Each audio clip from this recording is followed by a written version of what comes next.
Hello, everyone. My name is Mark Frasco. This is Business Builders.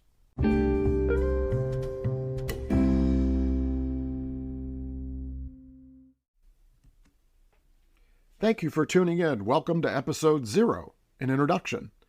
Business Builders will be a 5 to 10 minute weekly podcast designed for business leaders who oversee or are active in the strategic growth of their firm. It will be dedicated to topics related to strategy and growth in the business-to-business market segment. My business development career began on the inside sales desk of an industrial distributor in Southern California, where I grew up. We sold fluid power components and automation, hydraulics, pneumatics.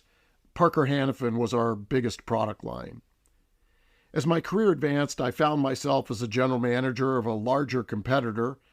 This was the late 80s. The U.S. economy was in a recession, but more troubling than that, we were struggling to compete in an ever-expanding global economy. Japanese manufacturers were building higher quality products at lower prices. It was about this time I was introduced to W Edwards Deming. Many of you know Demming and his work. He was born in 1900 in Iowa. After World War II, General MacArthur brought Demming to Japan to assist in completing an accurate census of Japan. Subsequently, Demming was invited by the Union of Japanese Scientists and Engineers to assist Japan in their post-World War II reconstruction efforts. It was during this period when he refined his expertise in quality control techniques.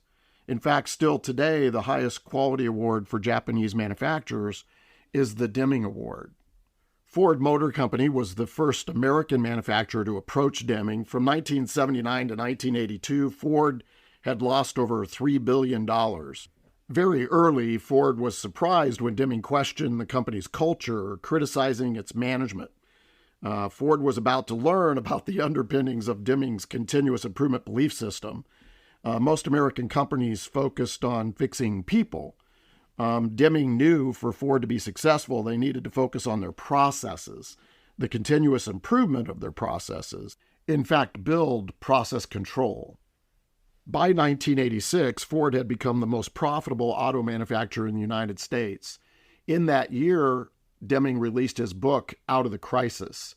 I read Out of the Crisis, and it lit me up. I went to see him speak at the LA Convention Center, and I began to really begin a lifelong journey of thinking about continuous improvement, process control, and running organizations from more of a fact-based perspective. I was also studying economics and finance, Frederick Taylor. Concepts that would inform my work started to solidify. Along with Demming's process control, I was thinking about opportunity costs, competitive and absolute advantage, Taylor's specialization of tasks, division of labor.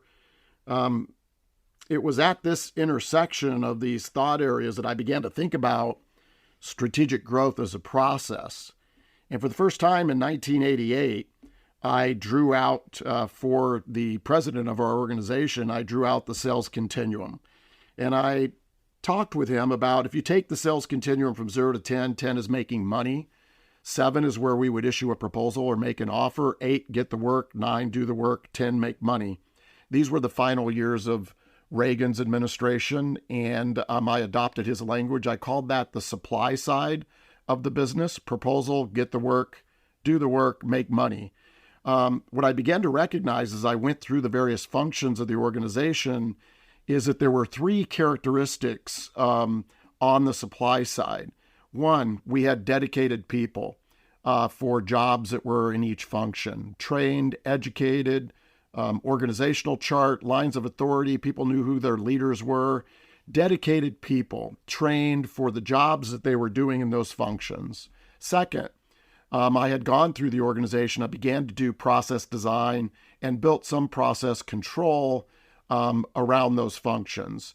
So dedicated people, process control. Third characteristic on the supply side was, and we had installed it, performance management system. We had developed key performance indicators, dashboards.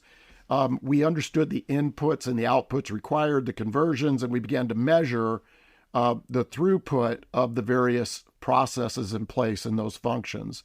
So we went through accounting, I went through warehousing, went through purchasing.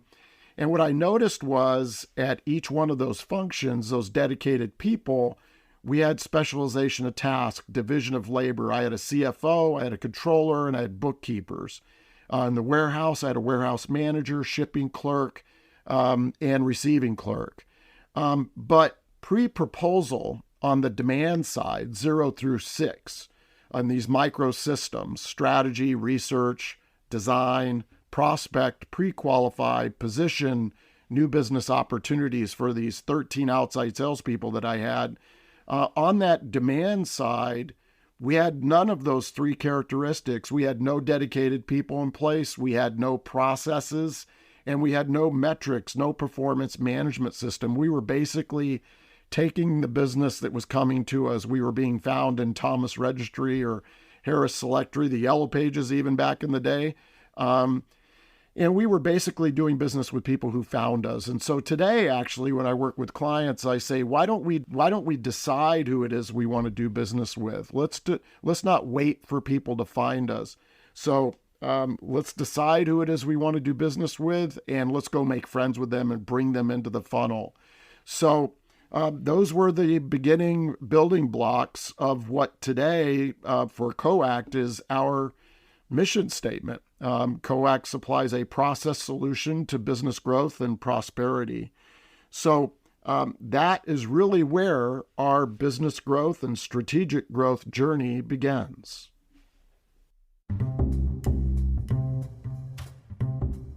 Thank you for tuning in and downloading Business Builders.